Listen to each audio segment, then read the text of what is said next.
გთავაზობთ სტივენ გრირის ინტერვიუს, რომელიც მან მისცა მაიკლ მარცელოს მის შოუზე, მის ტელეარხზე.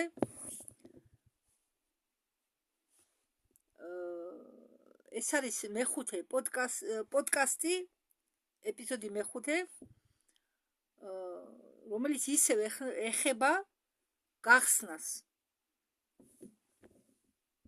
დოქტორ გრირი მოხარულია თქვენი ნახვით, მაპატიეთ მოხარული ვარ თქვენ რომ ხედავთ. სტივენ გრირი პასუხობს, გმადლობთ, ჩვენ ბევრი თემა გვაქვს განსახილველი. დღეს ჩვენ ვილაპარაკებთ NLO-ს, ეს არის რუსულად NLO და ქართულად საფრენი ამოუცნობი ობიექტები, მაგრამ შემოკლებით ქართულად არ გამოდის ლამაზ თქმა და მე ვიტყვი რუსულად შემოკლებით NLO.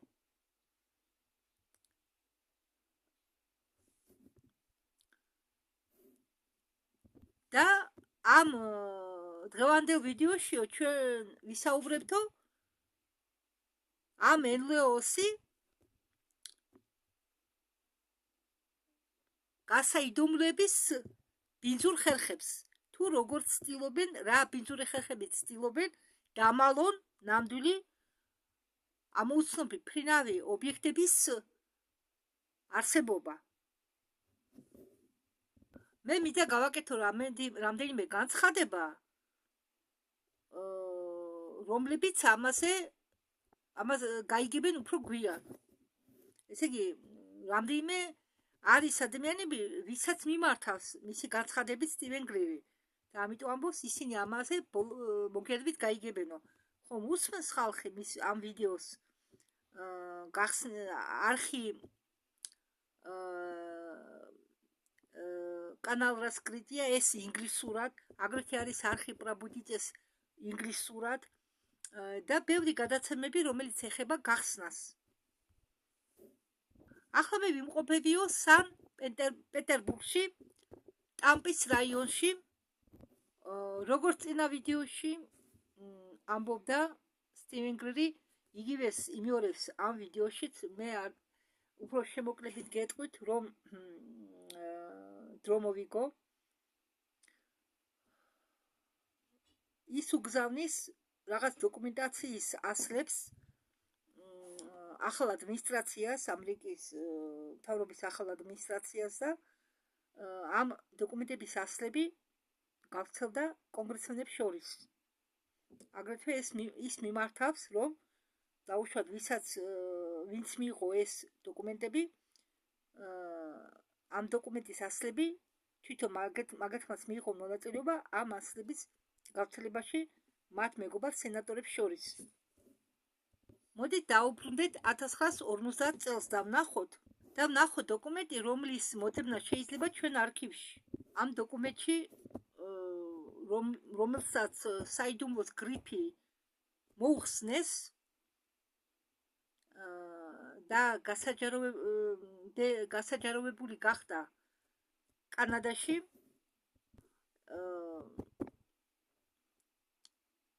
ამ დოკუმენტზე ითქმება, რომ ეს ძალიან გასაიდუმლოებული დოკუმენტია, იყო ალბათ. ამ დოკუმენტში ჩაწერილია, რომ ძალიან საიდუმლო დოკუმენტაცია, იმაზე მეტი საიდუმლო, ვიდრე წყალბადის ჭურვის შექმნა. ვადაროდная ბომბა. ალბათ სწორად გადავთარგმნინე, ხო? წყალბადის ატომური ჭურვი. ეს იყო რამდენიმე წლით ადრე იქამდე, სანამ ჩვენ ავაფეთქებდით წყალბადის ჭურს. ტერმოატომურ ჭურს, რომელიც 100-ჯერ მეტი ძლიერია, მასიურია, ვიდრე ატომური ბომბი, ატომური ჭურვი, რომლებიც ჩამოაგდნენ ჰიროსიმა და ნაგასაკის წარმოიდგინეთ, რა ხერხს არ მიმართავდნენ, რომ ეს საიდუმლო კარგად შეენახათ. როდესაც 1950-იან წლებში ამაზე გახდა ცნობილი, მაინც ეს ინფორმაცია იყო პრეზიდენტის კონტროლის ქვეშ და კონგრესის წევრების რჩეული, უბრალოდ რჩეული კონგრესმენების შორის კონტროლის ქვეშ, უბრალოდ ზოგი კონგრესმენების კონტროლის ქვეშ. მაგრამ 1950-იანი წლების ბოლოს ეზეხაურს საქმე ისე არ წაუვიდა, როგორც მე ვიცი, პრეზიდენტს უღალა და მისმა ადმინისტრაციის წევრებმა და ეზეხაურმა დაკარგა კონტროლი ამ საქმესთან დაკავშირებით. ის კი არა იმ პრეზიდენტმა, რომლებაც ამის შესახებ იცოდნენ და იმ კონგრესმენებმა, რომლებაც იცოდნენ ამის შესახებ, მათაც კი არ იცოდნენ სრული ინფორმაცია ამასთან დაკავშირებით და არ შეეძლოთ ამ ოპერაციების გაკონტროლება, რაც დაუშვებელია დემოკრატიულ საზოგადოებაში და წარმოადგენს საფრთხეს ნაციონალური საგარეო უსაფრთხოებისთვის. ეს ნაციონალური უსაფრთხოების საშიშროება იმასე მეტ საშიშროებას წარმოადგენს, ვიდრე რუსეთი, ჩინეთი, ირანი და ზოგი ქვეყნები კიდევ. ის კი არა, ტერორიზმზეც მეტ საშიშროებას წარმოადგენს. და მე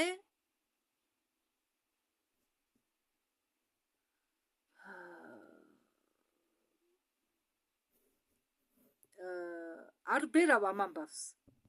ეს დოკუმენტი კანადიდან ფაქტია. ჩვენ დავუწყეთ ოპერირებას ამ ფაქტებს. და ისინი რას აკეთებენ, რომ ვერავინ ვერ შეძლოს ამ ამბის გახსნა. ჩვენ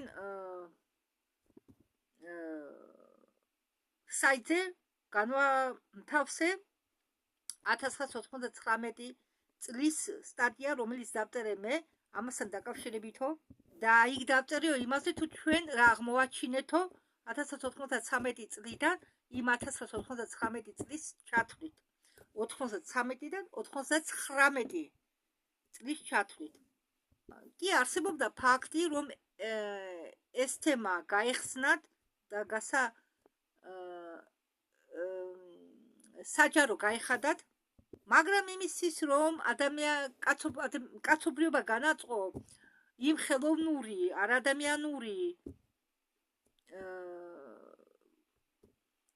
ეგრეთ ვთქვათ, ტექნოლოგიის, ესე იგი ინტელექტის წინააღმდეგ, რადგან ეს იყო მათი ხანძლივი გეგმა. ინფორმაციის გახსნა უაზრობა თუ ის არის ცრუ გახსნა. ხდება ხოლმე ცრუ ინფორმაციას აწვდიან და ვითომ ინფორმაციის გახსნა ხდება საჯაროდ. არა. ამ დროს, ამ მომენტში თუ ეს ხდება, ეს გახსნა უაზრობა. ამით ისინი იგდებენ კონტროლს ამერიკის ინტერესების საწინააღმდეგოდ და გლობალური ინტერესების საწინააღმდეგოდ. ეს არის ანტიუტოპიური წარმოდგენა, როდესაც მსჯელობენ თითქოს ჩვენ უნდა გავერთიანდეთ ერთიან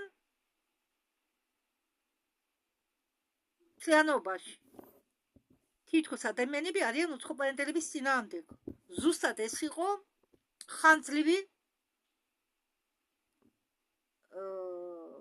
მიზნის განსახორციელებელი გეგმა, ზოგი საიდუმლოები, აგრეთვე რომელიც შეიცავს დეზინფორმაციის დიდი რაოდენობით გამოყენებაში და ტაქტიკაში. აი, რისი გაკეთებას ვაპირებ ამ წუთების განმავლობაში, მე ვაპირებ ამის გახსნას, ამის ახსნას ამ დოკუმენტში 1950 წლის დოკუმენტში წერია სამსახურში აყვანის შესახებ და კონტრაქტების ესე იგი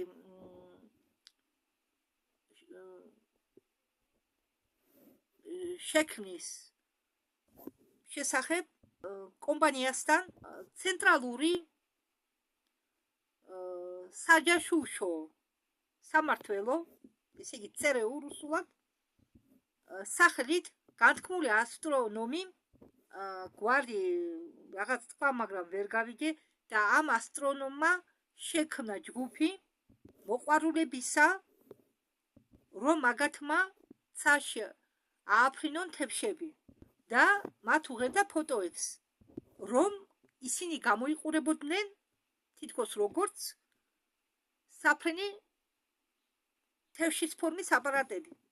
მოგვიანებით გაირკვა, რომ ყველა მოატყუეს პრესტიჟული მეცნიერი იყო მოსყიდული რაღაც მიზეზებიდან გამომდინარე. შემდეგ მან მოამზადა სხვა ხალხი, რომ მათ მოეწყოთ რაღაც სულელური ღონისძიებები, რომ შემდგომ ეთქვა, რომ ყველა დაკვირვებები ამოუცნო ფრინამ თევშებთან დაკავშირებით იყო სიცრუე. მე მინდა თქვენ იცოდეთ, რომ ეს იმას არნიშნავს, რომ ჩვენ ცხოვრობთ შეზღუდულ სამყაროში. საქმე იმაშია, რომ ჩვენ შევქმნით ხელოვნური ინტელექტი, არა ადამიანური გონება და ავაწყოთ ძალიან წინწასული განვითარებული საფრენი აპარატები, რომლებიც ახლა გამოიყურებიან როგორც უცხო პლანეტარული აპარატები. მათ იყენებდნენ კონტრრაზვედკის სხვადასხვა ოპერაციებში, а также в преступной деятельности. აგრეთვე დანაშაულ საქმეებში. ეს ყველაფერი ვითარდებოდა 70 წლის განმავლობაში. ყველაზე იოლი მეთოდი ობიექტი წარადგინო დასამცირებლად აიძულო ხალხი დასცინონ ამ ობიექტს, რაც სხვა მხრივ იზიდავს მეცნიერებს, რომ შემდგომ მაგათმაც დასცინონ ამას, ამ ობიექტს. და მეორე მხრივ ისე აწყობენ ყველაფერს, რომ უფოლოგიაში, ესე იგი, უფოლოგია გამოიყვანონ კლოუნის როლში. ადამიანები, რომლებიც საქმიანობენ ამ პროექტში, უფოლოგიაში არიან, ესე იგი, გამოდიან გიჟური განცხადებებით და ამაზე საუბრობენ კონფერენციებზე, ფილმებში და ასე შემდეგ. მე მყავს ნათესავი, რომელიც მუშაობდაო ბოსტონ კლოუდში. ესე იგი, ძალიან ასე ვთქვათ,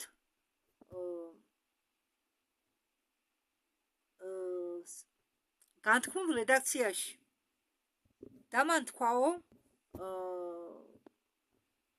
შენ, ესე იგი, იმ ნათესავმა უთხრა სტივენ გრირს, შენ მეო, რომც მაგიდასე დამიდვაო, კვტარი უცხო პლანეტელენი, მაპატიეთ, უცხო პლანეტელელი, რამჭირს არ ვიცი, ხო, უცხო პლანეტელელი, ჩვენ ამის შესახებ არ დავწერთ, რადგან ჩვენ ვართ ბოსტონ გლოუბი, უმსხვილესი პრესის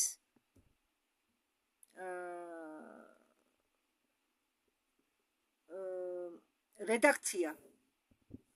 ჩვენ ვართ პატივსაცემი გაზეთიო, როგორც ნიუ ტაიმსი და ვაშინგტონ პოსტი. ზოგი ამბობს, სად არის მტკიცებულებებიო, მაგრამ ჩვენ იმდენი მტკიცებულებები წარვადგინეთ, შეგიძლიათ ნახოთ საიტზე. 1993 წელს, სანამ მე ესე იგი, საქმის ყურში ჩავაყენებდი იმ დროინდელ პრეზიდენტს კლინტონს, Один из участников этой секретной ამ საიდუმლო კოსმოსური პროგრამის ერთ-ერთმა მონაწილემ მე მითხრაო, დავხარჯეთო არანაკლებ $10 მილიონი, დაწუნებული იყავითო, რომ ამ ინფორმაციებს შეინახავდნენო კარგად და ხალხი მიდის ამაზე ამ შესყიდვებზე, ესე იგი ქთამის აღებაზე თან ხდებაო თავიანთი შვილების დასაცავათო. ეს ხდება ან როგორც მე გითხარით თქვენ ქთამის გადახდით, ან დაშინებით, შანტაჟის მეშვეობით და არიან ადამიანები, რომლებიც არ იღებენ ქთამს. მაშინ მათ წინააღმდეგ ხმარობენ, იყენებენ უბრალოდ შანტაჟს. თუ ეს ორი მეთოდი არ მოქმედებს, გადადიან ძალადობაზე ან მოუგონებენ ისეთ რაღაცეებს ამ ადამიანს, რომელიც თავის პოზიციას ართმობს, რომ აიძულებენ დაიხიოს უკან. დღეს ფიქრობენ, რომ ეს ხელოვნური ინტელექტის საშუალება არის ბოლო ფიშკა, ეგრეთ ვთქვათ, ამ ბოლო წლების განმავლობაში. არა, ეს მასე არ არის. თქვენ იცით, რომ საიდუმლო პროგრამები, რომლებიც საქმიანობენ ვარსკვლავთა შორისო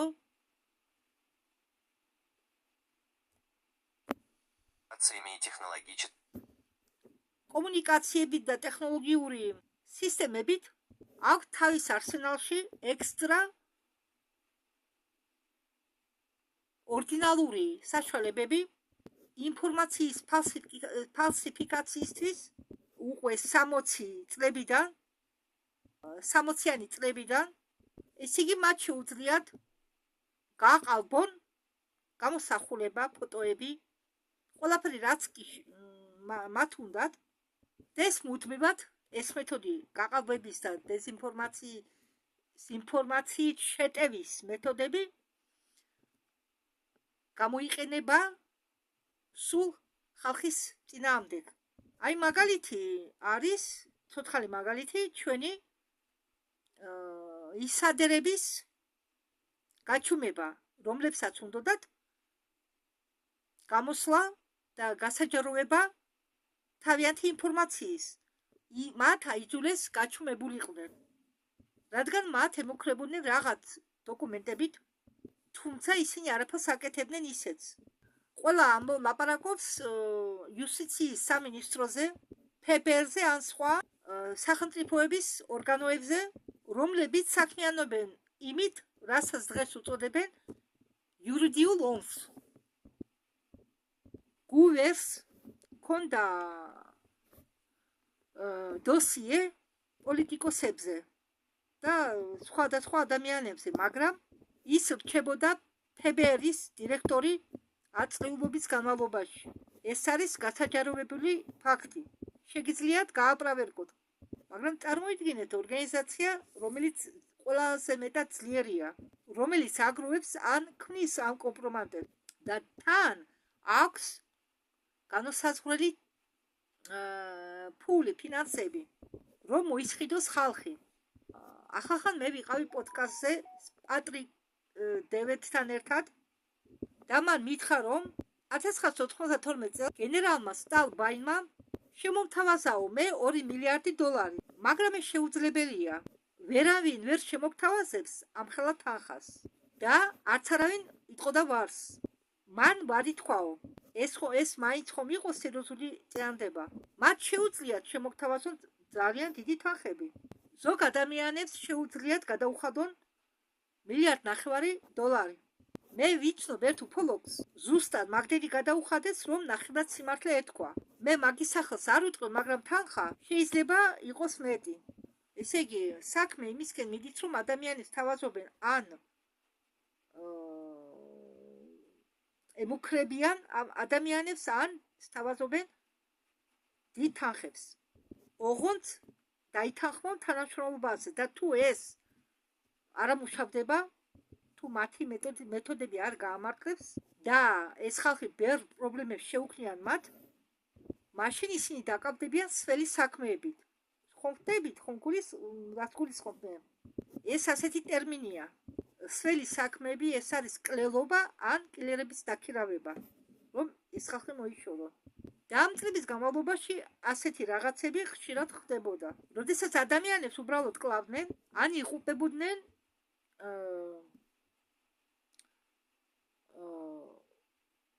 უბედური შემთხვევების დროს, ან თითქოს თავს იკლავდნენ.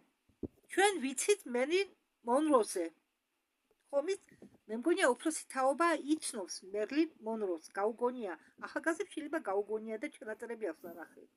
მისი მკვლელობა წარმოადგენს როგორც თვითმკვლელობა, მაგრამ სინამდვილეში რომ დოკუმენტს დახედო, რომელიც ხელმოწერილია ჯეიმსი ბულტონი მესამეთი, სანამ მერლინ მონროს ნახავდნენ კვტარს, მერლინი იმუქრებოდა, მოეწყო პრეს კონფერენცია, რომ მოეყოლა მთელი მსოფლიოსთვის ის, რაც მას მოუყვა ჯეკ კენედიმ კოსმოსურ ობიექტებზე, რომლებიც ესე იგი იპოვეს ნიუ-მექსიკოში 40-იან წლებში.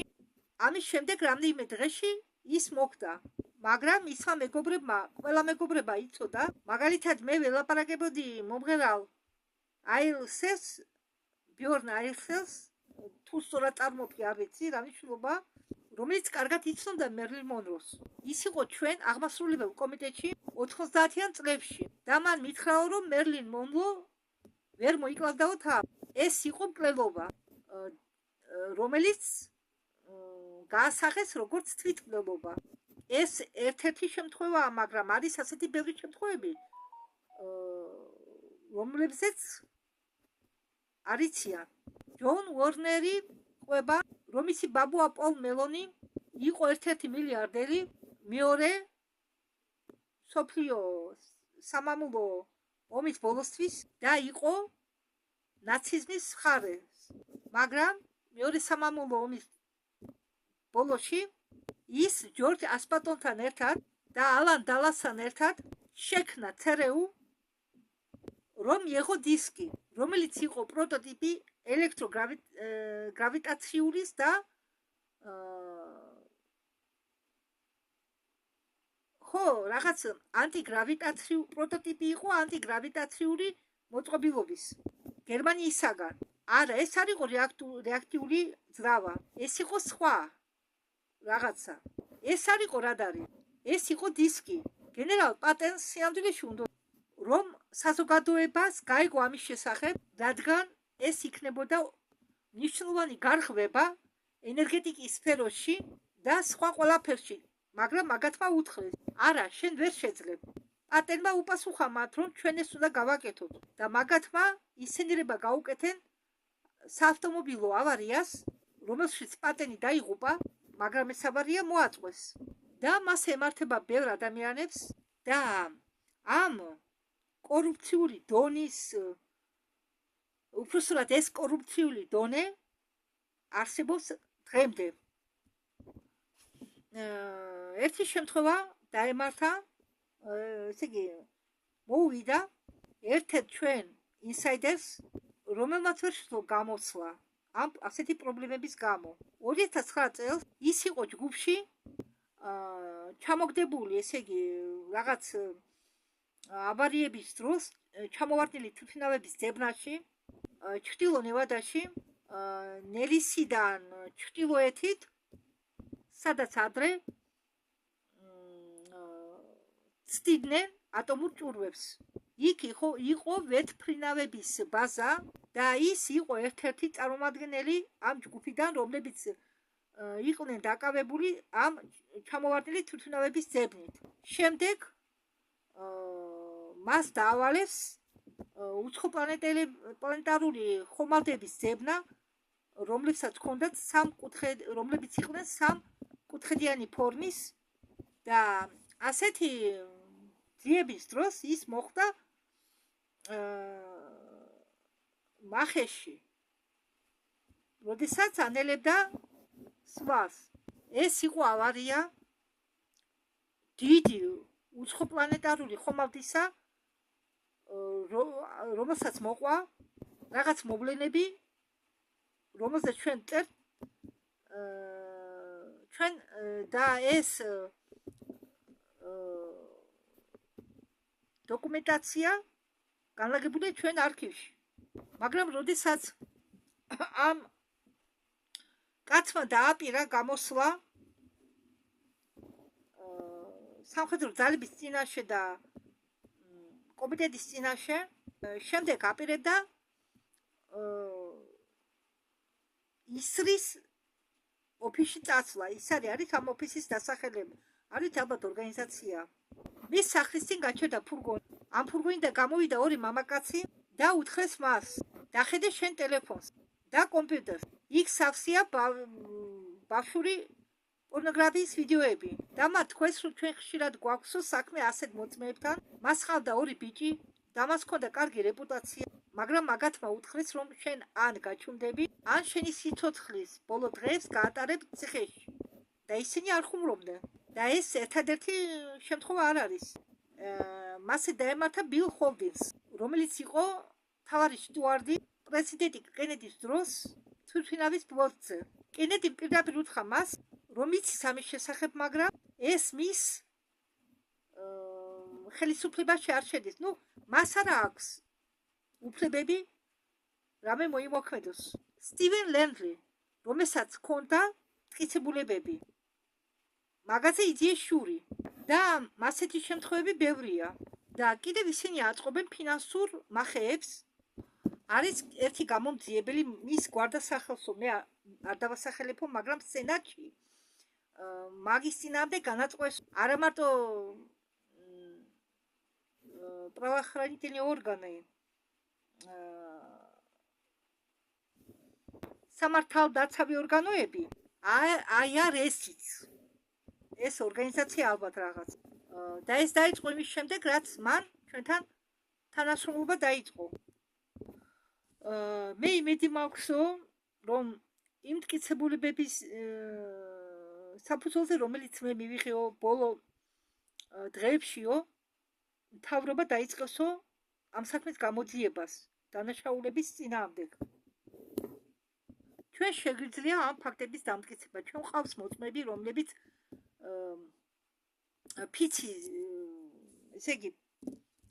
ფიცის ქვეშ დაამოწმებენ თავიანთ ნათქვამებს. ჩვენ აგრეთვე გვაქვს შეკითხვა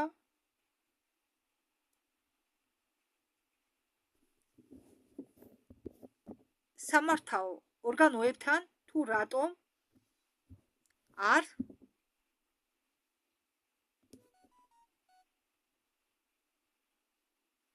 იძიებენ ამ საქმეს და დამნაშავეებს რატომ პასუხისმგებლობისკენ არ იწვევენ. ახლა მომეცით საშუალება გადავიდე შემდეგ დონეზე. მაგალითად არის შემთხვევები, როდესაც არ უნდათ, რომ ადამიანებმა გაიგონ, ვინ დგას ამ საქმების უკან. მაშინ ისინი იტაცებენ ადამიანებს. დღევანდელ დღეს ადამიანის გატაცება და ზიანის მიყენება დანაშაულად არ მიაჩნიათ. დოკუმენტში, რომელიც მე მაქვსო, წერიაო, რომ ЦРУ მართავსო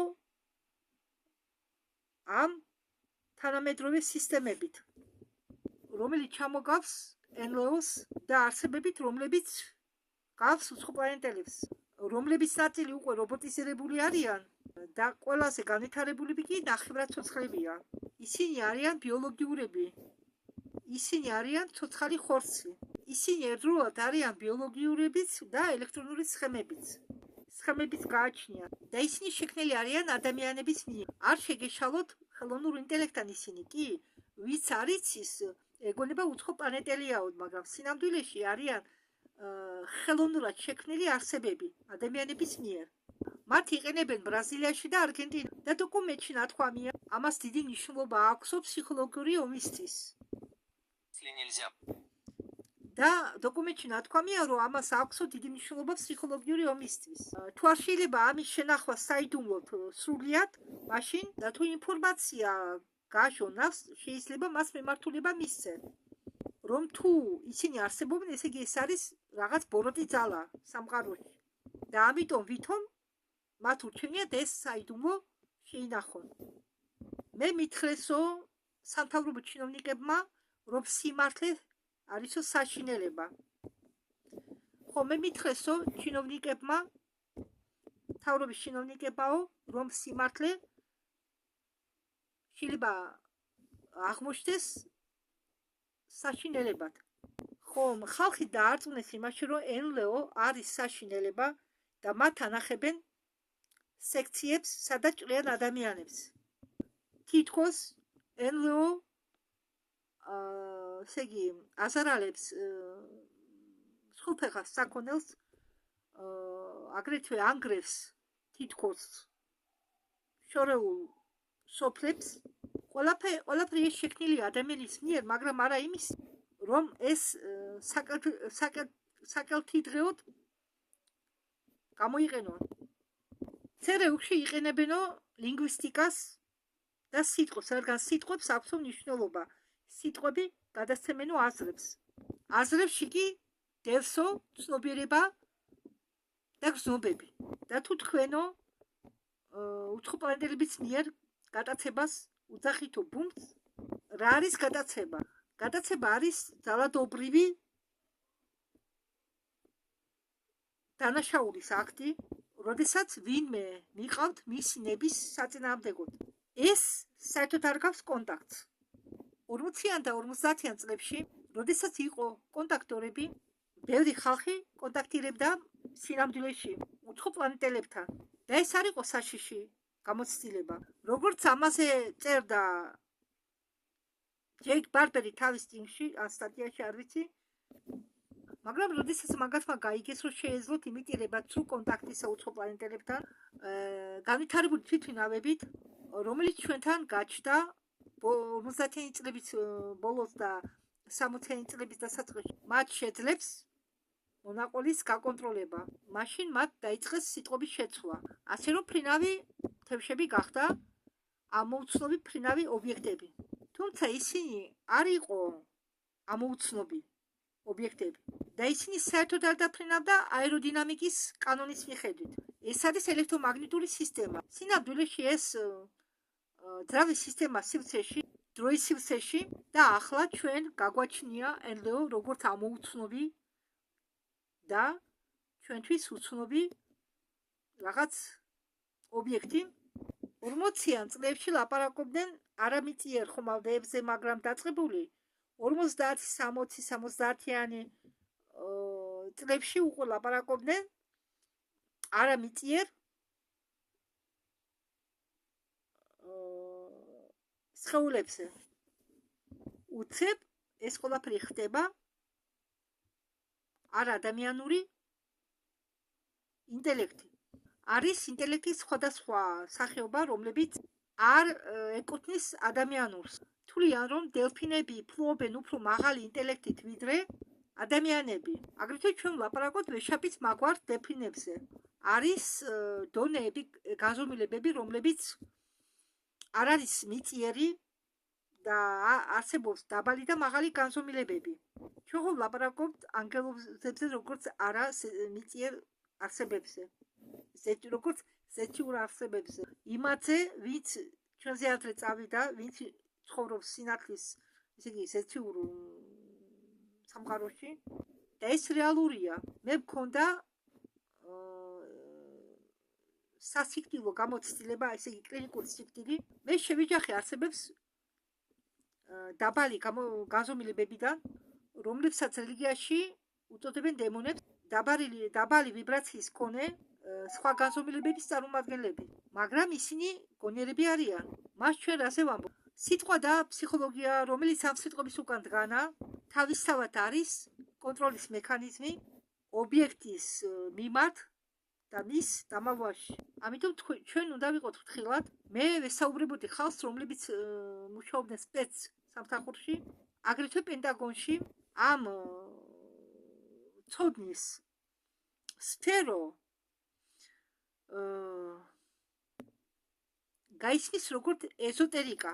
სინამდვილეში ამ ცოდნას სიღრმისეული აზრი აქვს, რადგან ამდაგვარად ხდება გონების კოლონიზაცია. აი ზუსტად ამდაგვარად ხდება გონებაში შეჭრა და იქ კონცეფციების დასახლება, გავრცელება. და ზუსტად ამ სიტყვებში და კონცეფციაში დევს აზრი. მაგალითად სიტყვა სხვისი იწვევს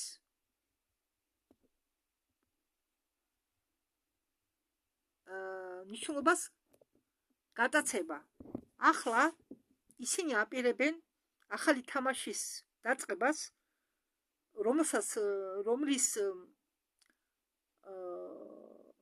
შეტანა უნდათ ახალი ადმინისტრაციის წევრებში, აგრეთვე ახალი კონგრესმენებისთვის. მაგალითად, თქვენ ხართ ძალიან დაკავებული კონგრესმენი და არ გცალიათ, ამ დროს შეიძლება ადვილად შეიძლება მოგცენ ერთი დოზა ნამდვილი ინფორმაცია და 9 დოზა დეზინფორმაცია. და ეს კონგრესმენები ამ კონგრესმენებს გაუჭირდებათ ამ ინფორმაციის ეჭვის ქვეშ დაყენება. ერთხელ მე ვესაუბრე ფიზიკოს, რომელსაც ხოდა ტიროიდალური სისტემა პონჩიკის ფორმის ძალიან ძლიერი განსაზღვრული სიხშირეებით. ისინი, ესე იგი, აწყობდნენ სიხშირეებს, ნებისმიერი სიხშირეების დაწყობა შეეძლოთო და ამ გაზომილებიან სივრცეში გამოჩნდებოდაო რაღაც არსება, საშინელი არსება, რომელიც გავდა მეცხრე ჯოჯოხეთის დემონს.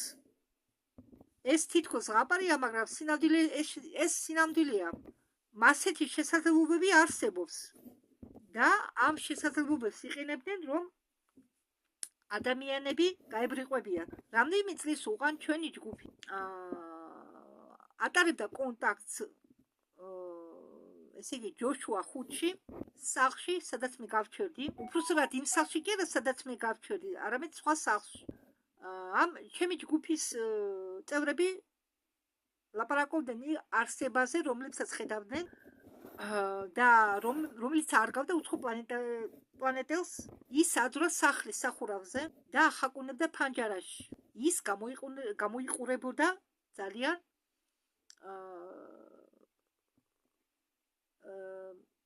როგორ გითხრათ, პუგაიშე. ისეთი ესე იგი შეხედულება ქონდა, რომ შეგეშინდებოდაო. და ეს არსება იყო იმ არსებების არსებებიდანო, რომელიც გამოუშვესო თავისუფლებაზე სპეც სამსახურის თანამშრომლებმა. იგი ყავდათ მათ. ან იმ სიხშირეების დახმარებით, რაღაც ხელსაწყო აქვს ფიზიკოს, იმდაგვარი ხელსაწყოს დახმარებით სიხშირეებს დააგდებენ და გამოიძახებდნენ ნებისმიერ დაბალი გაზომილებებიდან ნებისმიერ ჯოჯოხეთურ არსებას. ან შეიძლება მაგათაც ყავთ შექმნილი ასეთი არსებები. ეს იყო თმის საფარის გარეშე საშინელი არსება, 1 მეტრის სიმაღლით, მაგრამ ის იყო სამგანზომილებიანი არსება. ის იყო შედგებოდა ხორცისგან და აი, როგორც ადამიანები, ხორცისგან. მაგრამ ის არ იყო უცხო პლანეტელი. და ჩვენ ეს ვიცოდით. საბედნიეროდ, ეს ჯგუფი არის ნამყოფი ბევრ ექსპედიციაში და ერკვეოდნენ რეალობაში და სიყალბეში. მაგრამ თქვენ წარმოიდგინეთ თქვენი თავი პრეზიდენტის ან კონგრესმენის, რომელიმე კონგრესმენის ადგილას, სამხედროელის ან უბრალო ადამიანის ადგილზე, ეს ყველაფერი უკვე გახდა გასაჯაროვებული Дезинформация ложная. და იციან, რომ დეზინფორმაციული ინფორმაციაც არსებობს და სამწუხაროდ ჩვენთვის ვინც ცდილობს სიმართლის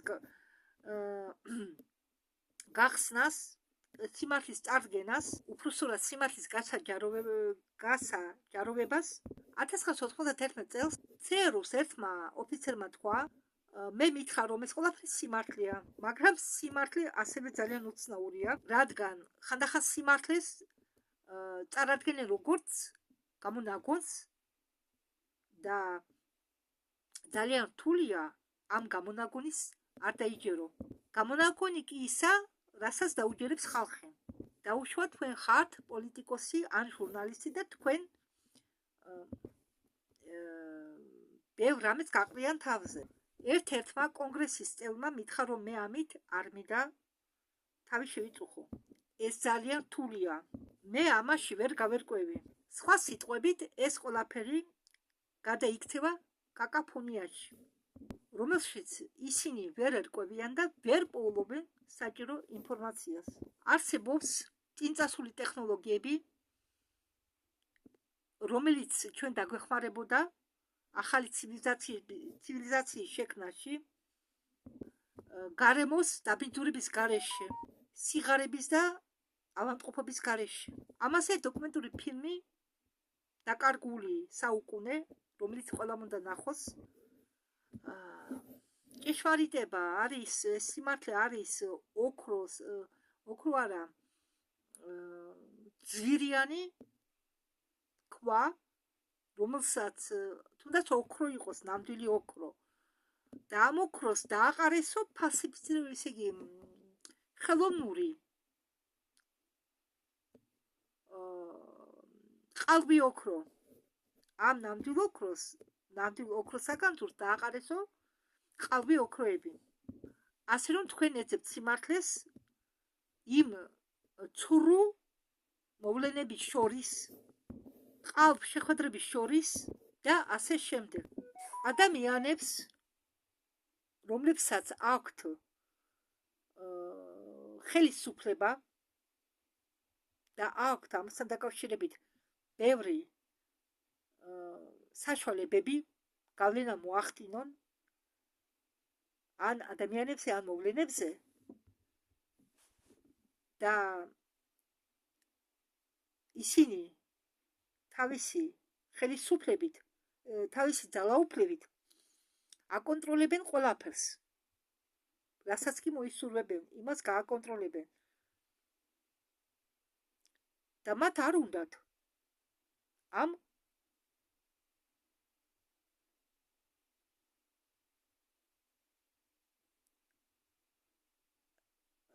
ძალის დაკარგვა, მათ არ უნდათ ამ საშუალებების დაკარგვა, მათ არ უნდათ ამ კონტროლის დაკარგვა და მათ არ უნდათ ცვლილებები, რომ არ დაერღვოთ კომფორტი. მაგრამ მათ სამწუხაროდ ეს ცვლილებები დიდი ხანია დაიწყო, ჩვენ დაბადებამდე კიც და ვერ შეაჩერებ ამ ცვლილებებს და ძალიან ცოტა დრო დარჩა, რომ ყველაფერი გამოვასწოროთ. და მე ვიციო, რომ ამის გაკეთება ჩვენ შევძლებთო, მაგრამ ეს ცვლილებები უნდა დაიწყოს ყველა მიმართულებით, ერთდროულად. და ეს უნდა იყოს გახსნის, ინფორმაციის გახსნის სფეროში, ენერგეტიკაში, ეს უნდა იყოს მშვიდობიანი კონტაქტების სფეროში ამ ცივილიზაციებთან და არა მათი ცაში განადგურება. უნდა დაიწყოს შეცდომების გამოსწორება იმ დამნაშავეების, დაჯგუფებების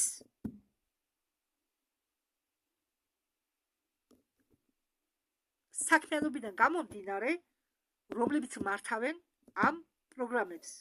და ეს შეიძლება მოხდეს, მაგრამ ჩვენ უნდა გავერთიანდეთ და მოვიქცეთ გონიერად და ჭკვიანურად